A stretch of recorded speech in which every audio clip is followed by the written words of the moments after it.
সকাল থেকে নতুন করে উত্তেজনা ছড়িয়েছে সন্দেশখালীতে। বাঘের ডেরায় আমজনতা জেগে উঠেছেন, প্রতিবাদে সামিল হয়েছেন। শাসক নেতার বিরুদ্ধে ফুঁসছে সন্দেশখালীর গরিব মানুষগুলো। তেতে রয়েছে গোটা এলাকা। লাঠি হাতে থানার সামনে বিক্ষোভ দেখান গ্রামবাসীরা। শিবুর বিরুদ্ধে অভিযোগের পাহাড়। তারা বলছেন এর আগেও অভিযোগ জানিয়েছেন, কিন্তু পুলিশ কোন রকম কর্ণপাত করেনি। শিবু উত্তমদের বিরুদ্ধে ফুঁসছে সন্দেশখালী। ঝামেলার আশঙ্কায় বন্ধ রয়েছে বাজার। এতদিন কোথায় ছিলেন? পুলিশকে ঘিরে ধরে প্রশ্ন করছেন মহিলারা। উত্তম সর্দার, শিবু হাজরাকে গ্রেপ্তারি দাবি করছেন তারা। একই সঙ্গে তিনটে ছবি দেখাচ্ছি, দেখুন। শিবু হাজরার পোল্ট্রি ফার্ম, সেখানে ভাঙচুর করা হয়েছে। সন্দেশখালীতে মহিলারা প্রতিবাদে সামিল হয়েছেন।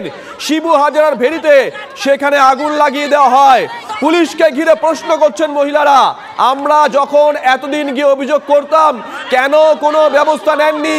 কোথায় ছিলেন আপনারা? পুলিশ কার্যত মুখে কুলি পেটেছে। একটাই শব্দ পুলিশের মুখে, গ্রেপ্তার হয়েছে। কে গ্রেপ্তার হলো? কারা গ্রেপ্তার হলো? তাদের বিরুদ্ধে অভিযোগ কি? তাদের বিরুদ্ধে কোন ধারায় মামলা রুজু করা হয়েছে? তাদেরকে কবে কোর্টে পেশ করা হবে? এমন একাধিক প্রশ্নের কোনো উত্তর নেই পুলিশের মুখে। কার্যত এড়িয়ে গেছে পুলিশ। আজকে সকাল থেকে আমরা দেখাচ্ছিলাম সন্দেশখালীর বিভিন্ন এলাকায় আমজনতা রাস্তায় নেমে এসেছেন। গ্রামের মহিলারা রাস্তায় নেমে এসেছেন। তারা বলছেন আমরা আজকে হাতে লাঠি তুলে নিতে বাধ্য হয়েছি। তারা বলছেন আমরা আমাদের নিরাপত্তার স্বার্থে, আমরা আমাদের সম্মান বাঁচানোর স্বার্থে আজকে লাঠি হাতে তুলে নিতে বাধ্য হয়েছি। দেখুন কি বলছেন গ্রামের মানুষ। প্রথম কথা তারা বলছেন যে তাদের সন্তানদেরকেও রাজনৈতিক মিছিলে যোগ দিতে হয়। ছোট ছোট সন্তান টাকা দেয়, মদ খাওয়ায়, বাইক দেয়, উমুকের ঘর ভাঙতে হবে, ভাঙতে হবে। না করলে ওদের আবার ওর বাবাকে মারতে হবে, মারতে হবে। উমুকের জায়গা থেকে মেয়ে তুলে আনতে হবে, আনতে হবে। উমুকের বউ আনতে হবে, আনতে হবে। এই এদের রাজনীতি। আর এই পুলিশ কোনো কর্ম না। এই রাজনীতিতে আপনাদের সন্তানদেরকে অভ্যাস করায়। এরাই করিয়েছে, এরাই পথে নামিয়েছে আমাদের ভালো। আমরা গরিব মানুষ, আমাদের সন্তানকে আমরা নুন ভাত খেয়ে থাকবো, ভালোভাবে থাকবো। এরাই আজকে রাজনীতি নামে আমাদের ছেলেবেলা দেশ ছাড়া বিদেশ করে। ছোট ছোট বাচ্চাদেরকে ডেকে নিয়ে বলছে রাজনীতি করতে হবে। রাজনীতি না করলে ভাত হবে না তোদের। ভাত দিচ্ছে তো দিদি, তাহলে রাজনীতি না করলে ভাত পাবি কোথা থেকে? বলে হাতে মদের বোতল আর বন্দুক ধরিয়ে দিচ্ছে, চল এবার তোর মাকে মার, তোর বাবাকে মার। কোনো পরিচিত নেই, কোনটা বাবা কাকা কোনটা মা বাবা এটা দেখার অধিকার নেই ওদের। ওই ছোট ছোট কি করতে বলা হয়? তাদেরকে বলা হয় চলো ঘর ভাঙতে হবে, চলো এখানে অমুক জায়গায় লুট করতে হবে, চলো অমুককে মারতে হবে, চলো এই করতে হবে। যারা কথা শুনবে না, জমি দিচ্ছে না, জোর করে আদায় করে নিতে হবে। বেশি কথা বললে পুরুষ মানুষকে তুলে নিয়ে এসে কোদালের বাট একদম বরাদ্দ তাদের জন্য। জেলা প্রশাসন, পুলিশ প্রশাসন, তারা ওনারা চুপ। ওনারা তো একদম হাতের পুতুল, কাঠের পুতুল হয়ে ঘুরে বেড়াচ্ছে। ওনাদের কিচ্ছু করার নেই। ওনারা কিছু বললে মিটিয়ে নাও তোমরা। দীর্ঘদিনের ক্ষোভ, সেই ক্ষোভের নানা দিক রয়েছে, তার বিস্ফোরণ ঘটছে। সেই বিস্ফোরণের জোরেই বুধবারের ঘটনাক্রম বলে এখানকার মানুষ বলছেন। সৌরভ দত্ত আমাদের সঙ্গে রয়েছেন, আমাদের সহকর্মী। সৌরভ, অভিযোগের পাহাড়, সেখানকার রাজনৈতিক সংস্কৃতি নিয়ে প্রশ্ন তুলছেন গ্রামের মহিলারা। কেউ কিচ্ছু জানতো না, পুলিশ কিচ্ছু জানতো না, এসডিপিও কিচ্ছু জানতেন না, এসডিও কিচ্ছু জানতেন না, বিডিও কিচ্ছু জানতেন না, বিধায়ক কিচ্ছু জানতেন না, জেলা পরিষদের সভাপতি কিচ্ছু জানতেন না, বললে হবে? পুলিশ কিছু জানতেন কিনা? এসডিপি আমাদের বলা যাবে না। গ্রেফতার করা হয়েছে বলা হচ্ছে, ওসি স্বীকার করলেন। কজনকে, কাদের গ্রেফতার করা হয়েছে? আমরা এখনো পর্যন্ত গ্রেফতার করেছি দুজনকে, বাকি পরে আস্তে আস্তে ইনভেস্টিগেশন এগোলে ফার্দার ডেভেলপমেন্ট পাওয়া যাবে। গ্রেফতার হয়েছে তারা কারা? এত ডিটেইলস এখন দেওয়া যাবে না, একদম প্রাইমারি স্টেজে আছে ইনভেস্টিগেশন, পরে দেখা যাবে বাকি কোন ধারা ইনভেস্টিগেশন হয়েছে। তাদের মধ্যেই দুজন নাকি তার বাইরে? আমরা আইডেন্টিফাই করে যারা জেনুইন তাদেরই অ্যারেস্ট করছি। কোর্টে পেশ করা হবে। এদের মূলত অভিযোগ যে উত্তম সর্দার এবং শিবুকে গ্রেফতার করতে হবে। অভিযোগ যা আছে সেগুলো সমস্ত দিকটা আমরা খতিয়ে দেখবো, যেটা জেনুইন হয় সেটাই করব। যাদের গ্রেফতার করা হয়েছে তাদের কোর্টে পেশ করা হয়েছে। অভিযুক্তর কথা বলা হচ্ছে, সেই দুজন অভিযুক্তকে আপনারা গ্রেফতার করতে পেরেছেন? কারা গ্রেফতার হয়েছে? যাদের নামে অভিযোগ করেছে এবং যারা জেনুইনলি ইনভলভ আছে, তাদের নামে অভিযোগ হোক বা না হোক, আমরা জেনুইন লোককে অ্যারেস্ট অবশ্যই করবো এবং সেই সমস্ত লফুল অ্যাকশন নেব। এই যে দুজনকে গ্রেফতার করেছে, ঘটনার পর আমরা জানি 3টে এফআইআর হয়েছে মোট, এবং তাতে গ্রেফতার কজন হয়েছে এখনো পর্যন্ত? এখনো পর্যন্ত আমাদের দুজন গ্রেফতার। তাদের অভিযোগের ভিত্তিতে এটা মূলত গ্রামবাসীর অভিযোগ এবং পুলিশের যে অভিযোগটা ছিল, পুলিশ সুমোটো কমপ্লেন করেছে, তার বেসিসে আমরা arrest করছি। Basically অভিযোগ হয়েছে কতগুলো কেস না, এখনো কিছু হয়নি। তিনটে কেস হয়েছে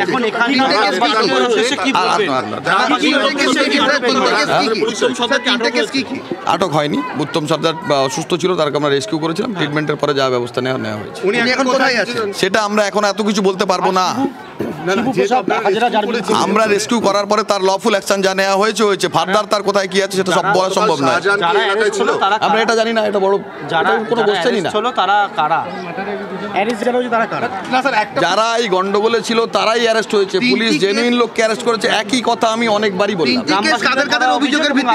অবশ্যই গ্রামবাসীদের করা অভিযোগের উপর ভিত্তি করে করা হয়েছে। এনারা যেটা বলছে গ্রামবাসিন্দা, তারা যে পুলিশের বিরুদ্ধে এর আগেও তাদের একাধিক অভিযোগ যে পুলিশকে বললে শুরু হতো না, পুলিশ বলতো শাহজাহানের কাছে যাও, শিবু হাজরার কাছে যাও, এই প্রিভিয়াস অভিযোগ নিয়ে আমার কোনো ধারণা নেই, বাট আমরা এখন পাবলিক কমপ্লেন যা পাচ্ছি সমস্ত দিকটাই খতিয়ে দেখছি এবং সমস্ত লফুল অ্যাকশন নেওয়া হচ্ছে। একটাই প্রশ্ন, উত্তমকে আপনারা রেস্কিউ করলেন, ট্রিটমেন্টের ব্যবস্থা করলেন, তার বিরুদ্ধেই গ্রামবাসীদের অভিযোগ, তার বিরুদ্ধে কোনো রকম ভাবে অভিযোগ নেই। এটা আমরা এত কিছু ডিসক্লোজ করছি না, ইনভেস্টিগেশন চলছে, এত কিছু ডিসক্লোজ করছি না, এত কিছু ডিসক্লোজ করছি না। একই কোশ্চেন আপনি বারবার করে যাচ্ছেন, অন্য কোশ্চেন করুন যদি করার থাকে। সৌরভ কি বললেন? উত্তমের বিরুদ্ধে অভিযোগ নেই, কি বললেন আরেকবার দেখো তো। কিছু বলা যাবে না। অ্যাকচুয়ালি পুলিশ সুমোটো কমপ্লেন করেছে, পুলিশের কেস আছে, তো আর বোথ সাইড থেকে কমপ্লেন হয়েছে, গ্রামবাসীদের কেস হয়েছে, সেগুলো আছে।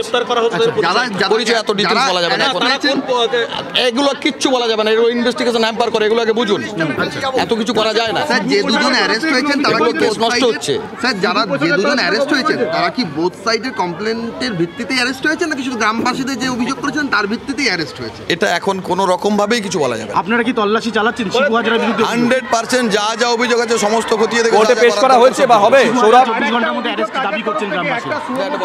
7 দিন ধরে একটা পরিস্থিতি একটা করা হয়েছে, অনেকবার বলে দিয়েছি। একটা সিলুতে এদের বিরুদ্ধে কি অভিযোগ? কাজ করতে দিন ভাই, কাজ করতে দিন। 7 দিন ধরে আন্দোলন চলছিল, আপনারা এখানে লোকজন আছে, এক রাইট পারছেন, ওদের সঙ্গে কথা বলতে দিন, কাজ করতে দিন, নাথিং, বাকি পরে কথা বলবো আমরা, ঠিক আছে? ইতিমধ্যে তো আপনারা এই মুহূর্তে এসডিপিও যারা গ্রামবাসী রয়েছেন তাদের সঙ্গে কথা বলতে যাচ্ছেন, আর এসডিপিও গ্রামবাসী যারা মহিলারা রয়েছেন তাদের সঙ্গে কথা বলতে যাচ্ছেন। সেই ছবি দেখো, মহিলাদের সঙ্গে কথা বলতে শোনাবো। সঙ্গে দেখো, তোমার ছবি দেখাবো, পাশাপাশি দীক্ষার কাছে একটু যাই। দীক্ষা রয়েছেন আমাদের সঙ্গে, আমাদের সহকর্মী দীক্ষা।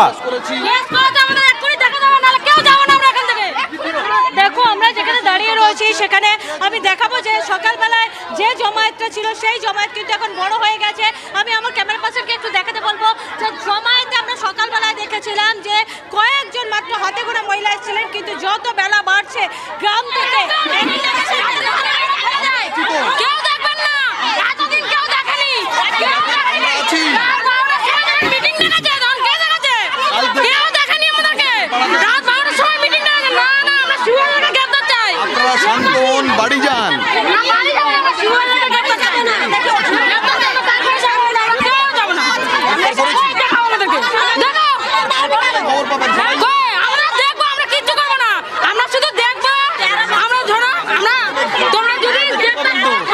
কোর্টে গেলে দেখতে পাবেন তো, কোর্টে গেলে দেখতে পাবেন তো।